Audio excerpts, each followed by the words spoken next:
Welcome to A Light on Chinese Literature from China Plus. Today we continue with the book The Spirit of the Chinese People by Malaysian Chinese scholar Gu Hongming, who lived about a century ago. Although the opinions seem dated, the book offers interesting insights into the impact of Confucianism on the Chinese people and culture. One of them being that Chinese people as a race are able to live the life of a child in their heart, and that is the secret of perpetual youth. Here is your narrator, Manling. Enjoy.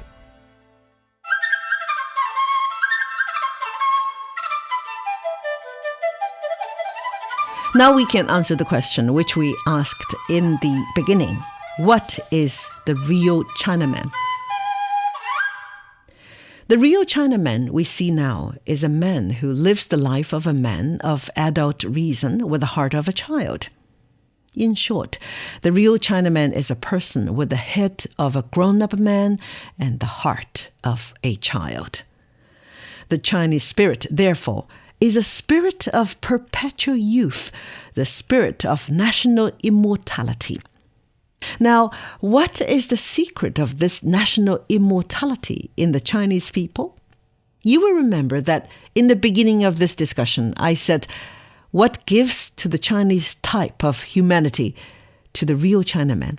His inexpressible gentleness is the possession of what I called sympathetic or true human intelligence. This true human intelligence, I said, is the product of a combination of two things, sympathy and intelligence.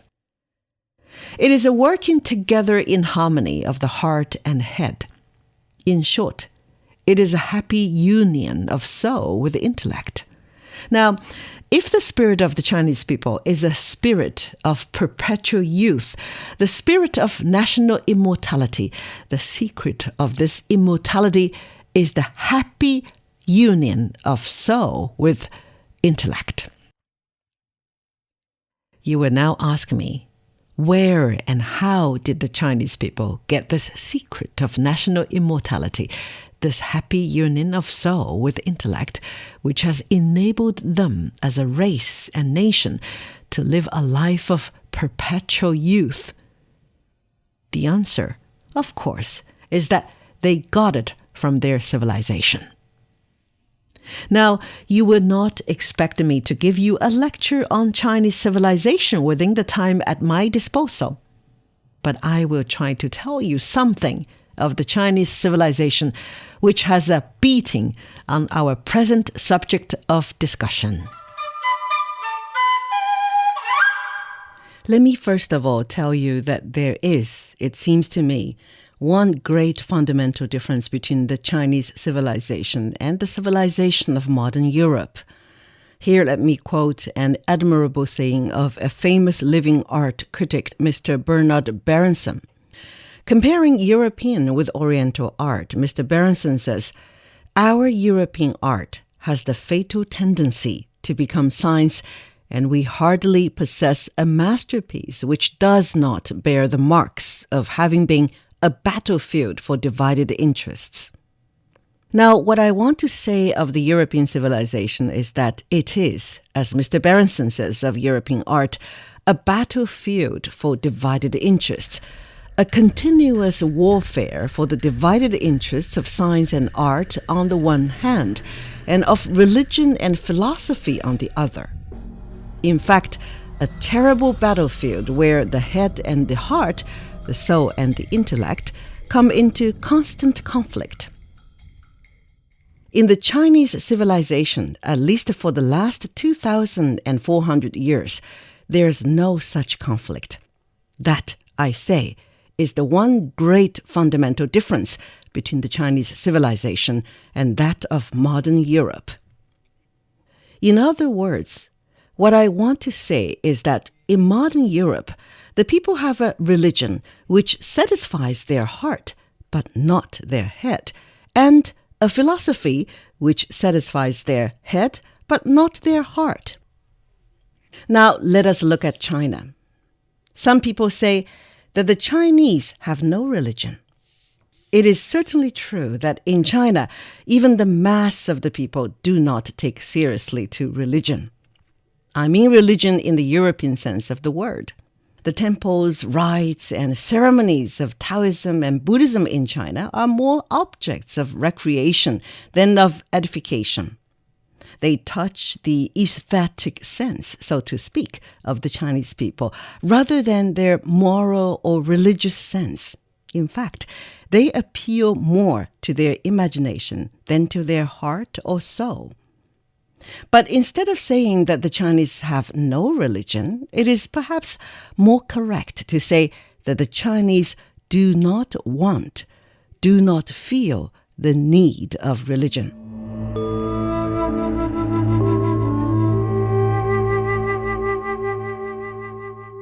The truth of the matter is, the reason why the Chinese people do not feel the need of religion is because they have in Confucianism a system of philosophy and ethics, a synthesis of human society and civilization, which can take the place of religion. People say that Confucianism is not a religion. It is perfectly true that Confucianism is not a religion in the ordinary European sense of the word. But then I say, the greatness of Confucianism lies even in this, that it is not a religion. In fact, the greatness of Confucianism is that without being a religion, it can take the place of religion. It can make men do without religion. Now, in order to understand how Confucianism can take the place of religion, we must try and find out the reason why mankind, why men feel the need of religion. Mankind, it seems to me, feel the need of religion for the same reason that they feel the need of science, of art, and of philosophy. The reason is because man is a being who has a soul. Now, let us take science, I mean physical science. What is the reason which makes men take up the study of science? Most people now think that men do so because they want to have railways and aeroplanes. Men like the present progressive Chinamen who take up the study of science because they want railways and aeroplanes will never get science. The true men of science in Europe in the past who have worked for the advancement of science and brought about the possibility of building railways and aeroplanes did not think at all of railways and aeroplanes. What impelled those true men of science in Europe and what made them succeed in their work for the advancement of science was because they felt in their souls the need of understanding the awful mystery of the wonderful universe in which we live.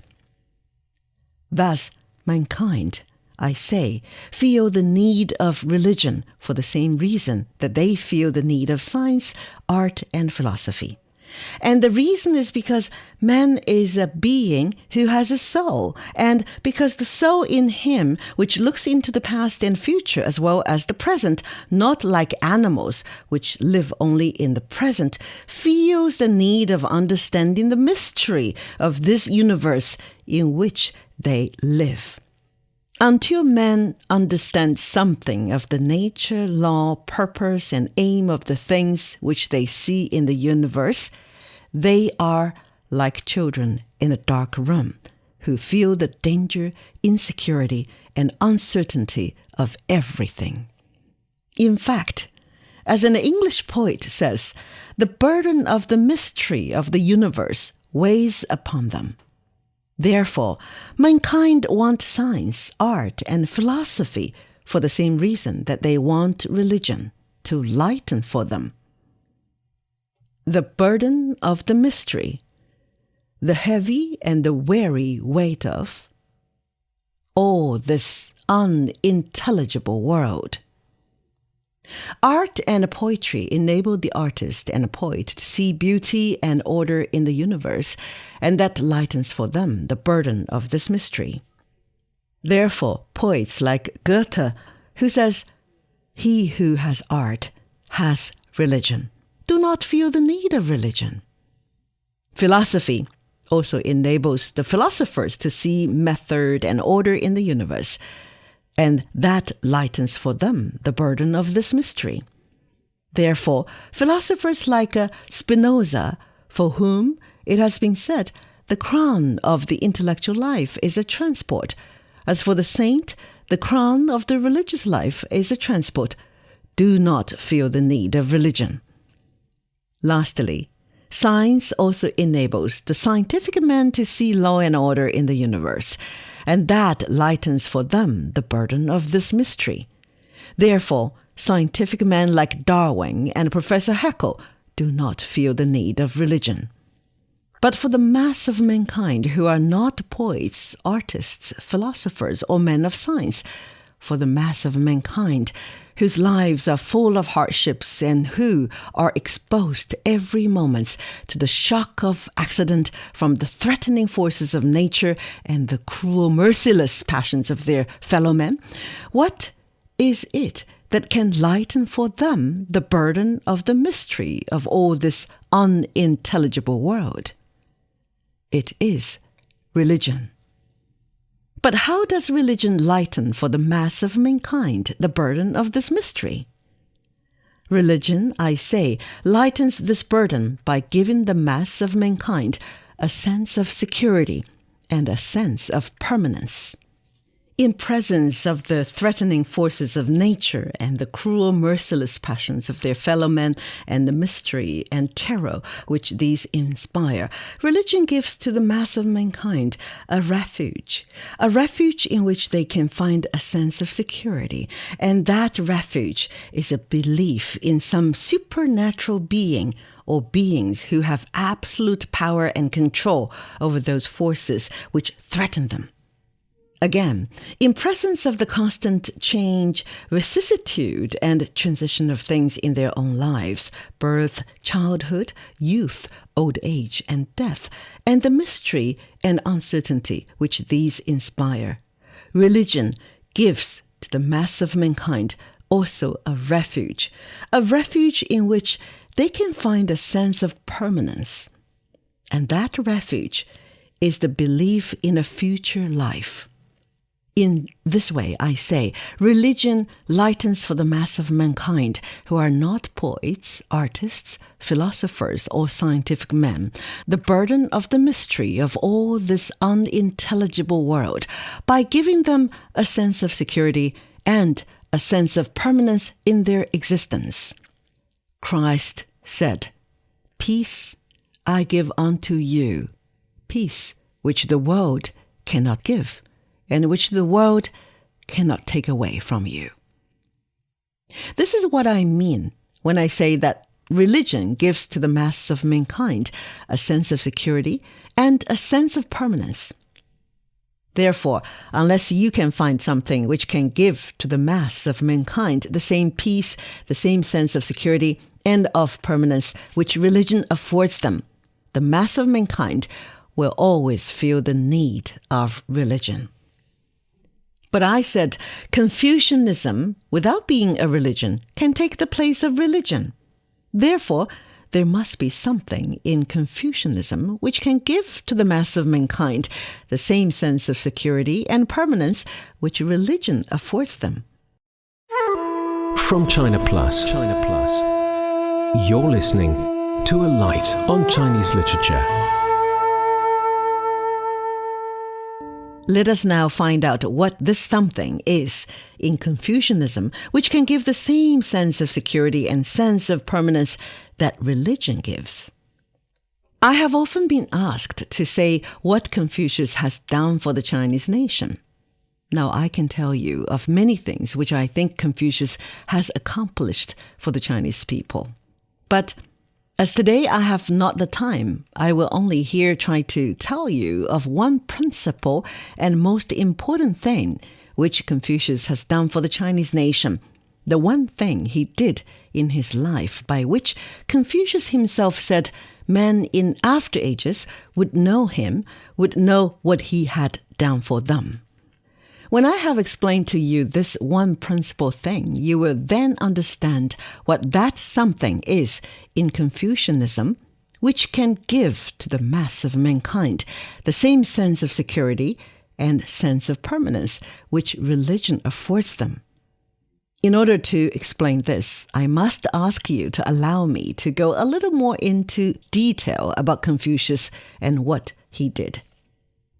Confucius, as some of you may know, lived in what is called a period of expansion in the history of China, a period in which the feudal age had come to an end, in which the feudal, the semi-patriarchal social order and form of government had to be expanded and reconstructed.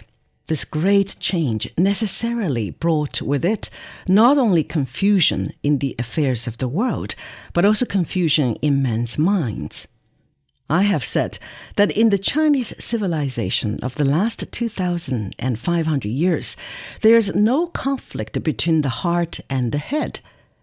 But I must now tell you that in the period of expansion in which Confucius lived, there was also in China, as now in Europe, a fearful conflict between the heart and the head. The Chinese people in Confucius' time found themselves with an immense system of institutions, established facts, accredited dogmas, customs, laws, in fact, an immense system of society and civilization which had come down to them from their venerated ancestors.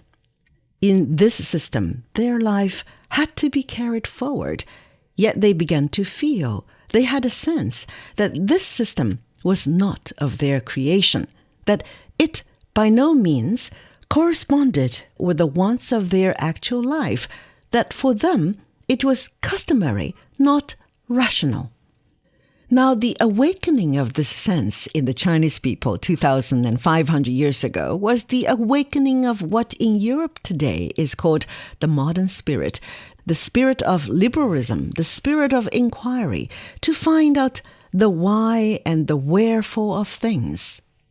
This modern spirit in China then, seeing the want of correspondence of the old order of society and civilization with the wants of their actual life, set itself not only to reconstruct a new order of society and civilization, but also to find a basis for this new order of society and civilization.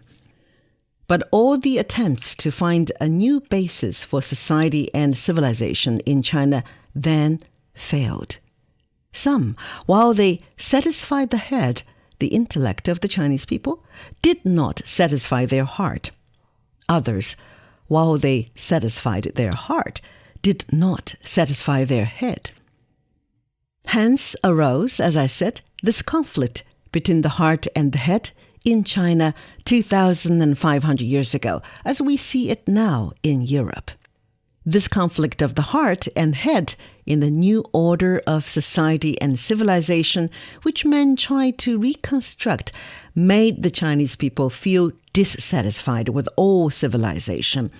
And in the agony and despair which this dissatisfaction produced, the Chinese people wanted to pull down and destroy all civilization. Men like Lao Tzu, then in China as men like Tolstoy in Europe today, seeing the misery and suffering resulting from the conflict between the heart and the head, thought they saw something radically wrong in the very nature and constitution of society and civilization.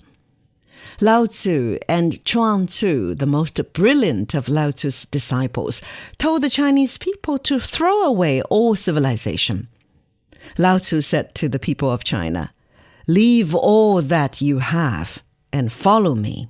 Follow me to the mountains, to the hermit's cell in the mountains, there to live a true life, a life of the heart, a life of immortality."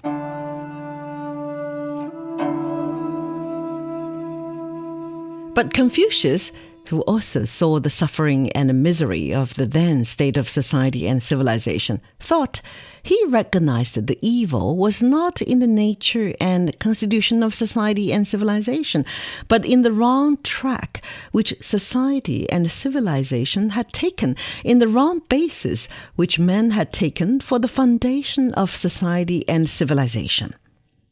Confucius told the Chinese people not to throw away their civilization. Confucius told them that in a true society and true civilization, in a society and civilization with a true basis, men also could live a true life, a life of the heart.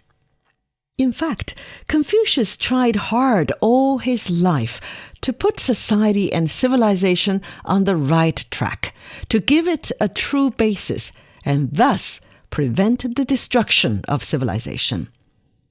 But in the last days of his life, when Confucius saw that he could not prevent the destruction of the Chinese civilization, what did he do?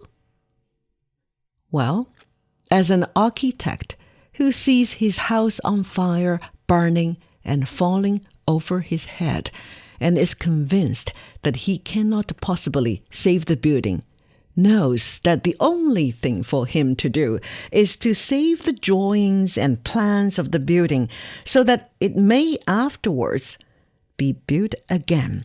So Confucius, seeing the inevitable destruction of the building of the Chinese civilization, which he could not prevent, thought he would save the drawings and plans, and he accordingly saved the drawings and plans of the Chinese civilization, which are now preserved in the Old Testament of the Chinese Bible, the 5 canonical books known as the Wu Qing, the 5 canons.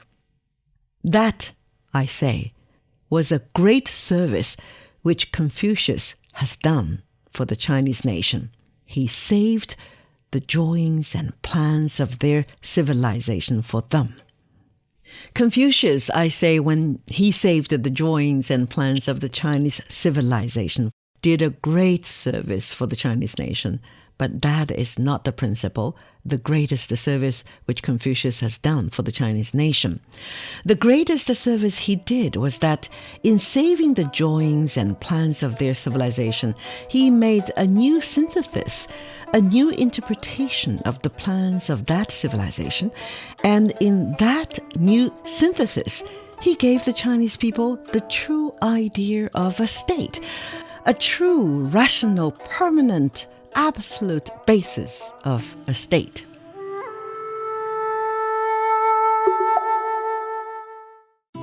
This has been a China Plus production.